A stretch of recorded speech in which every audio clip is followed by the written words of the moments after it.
नमस्कार. कविता आस्वाद या माझ्या यूट्यूब चॅनलवर तुमचं मनापासून स्वागत. शब्दांच्या दुनियेत कवितेच्या भावविश्वात आणि आपल्या मनाला हलकेच स्पर्श करणाऱ्या रचनांमध्ये आपण इथे एकत्र भेटणार आहोत.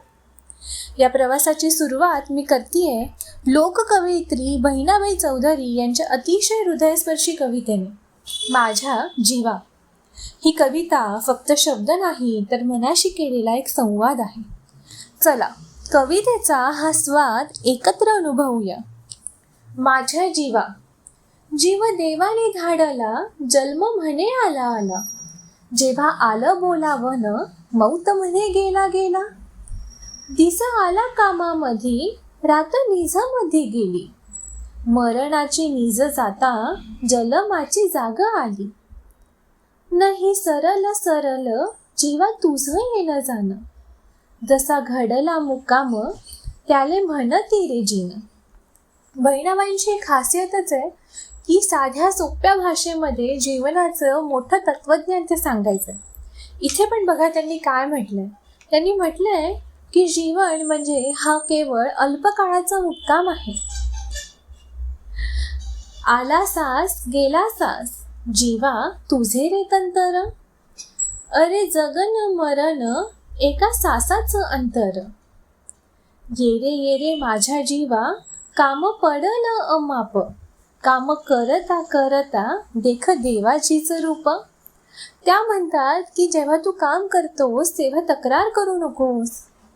त्यातही देव शोध आणि आनंदाने काम कर. ऐक ऐक माझ्या जीवा, पीडा लिहिल्याचे कणन. देरे गांजल्याले हात, त्याचं ऐक रे म्हणन.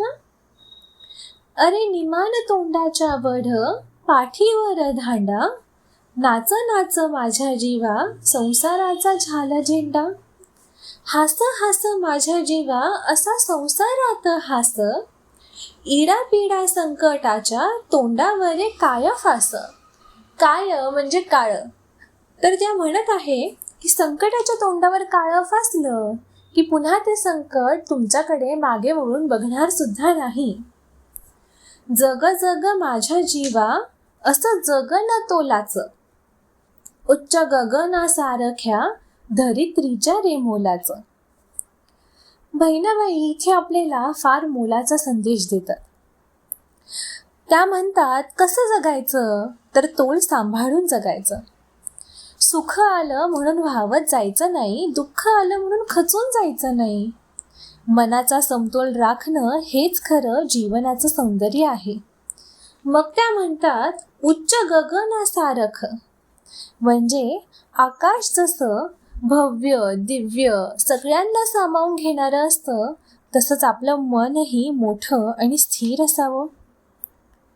मग त्या म्हणतात धरित्रीच्या रे मोलाचं, म्हणजे ही पृथ्वी माता जशी सगळ्यांना आधार देते, तसं आपल्या जगण्यातही स्थैर्य, संयम आणि आधार देणारी वृत्ती असावी. माझ्या जीवा ही फक्त कविता नाही, ती स्वतःच्या मनाशी केलेला एक शांत निवांत संवाद आहे जो थांबून अनुभवायचा असतो. बहिणाबाईंची ही सुंदर कविता तुम्हाला कशी वाटली ते नक्की कळवा. कविता आस्वादवर अशाच आणखी कविता, त्यांचे भावार्थ आणि शब्दांचा हा सुंदर प्रवास आपण एकत्र अनुभवणार आहोत. व्हिडिओ आवडला असेल तर लाईक करा, शेअर करा आणि चॅनलला सबस्क्राईब करायला विसरू नका. पुन्हा भेटू एका नवीन कवितेसोबत. तोपर्यंत शब्दांचा स्वाद मनात जपूया. धन्यवाद.